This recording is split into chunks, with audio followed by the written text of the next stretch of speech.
Well, hello, class. My name is Professor Petrie, and I am so excited to start this year with you all. Is there anything you all would like to know about me? The animal that I am interested is a penguin. Why do, how are they, how big can they get, and why do they have beaks? Those are excellent questions. Let's see if any of you have the answers. Yes? Well, the truth is, penguins have an enormous range of sizes, and it's mostly due to environments. Just think of yourself in the winter and in the summer. In the winter, you add layer upon layer upon layer to stay warm. In the summer, though, with the sun beating down on you, you want to cool down, shorts and a tank top. But don't penguins pretty much live in cold weather only? I feel like shorts would be pretty uncomfortable in a blizzard. Lots of people think that, and yes, varieties like the emperor penguin are pretty much exclusive to the chilly Antarctic, but there are 17 different species of penguins, with all of them being unique and wonderful birds. Why, thank you. You're very welcome, Professor. I'm sure if all people know about the variety of penguins, you are the best to ask. You could say that. My family reunions are pretty odd. In fact, I used to have great-grandparents who were bigger than the average man. They were humongous. I think I've heard of them. Everyone just calls them the mega penguins, though, and they could grow to be 6.5 feet tall. But sadly, they're extinct. That doesn't mean we still don't have some giants, though.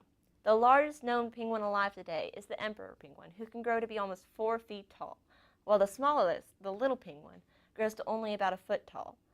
But there are so many interesting varieties in between. I know, right? Like the Magellanic penguin and the Humboldt penguins of South America and the Galapagos penguins.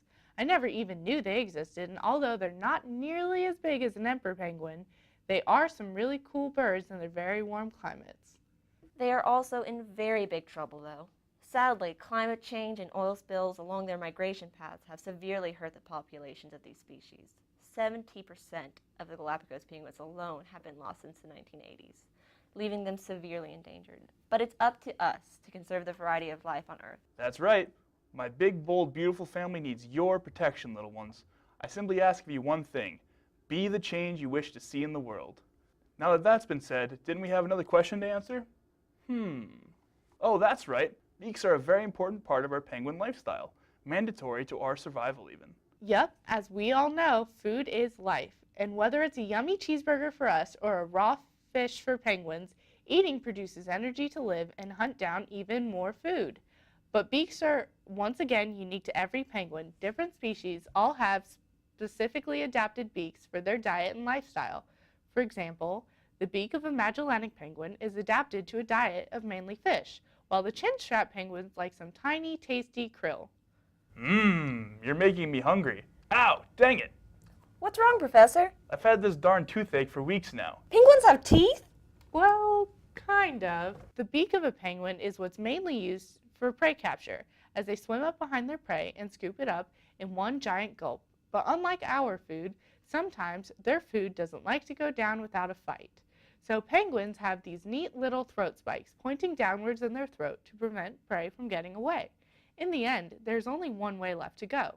Down. Down into an organ called the crop, where it is stored kind of like a first stomach.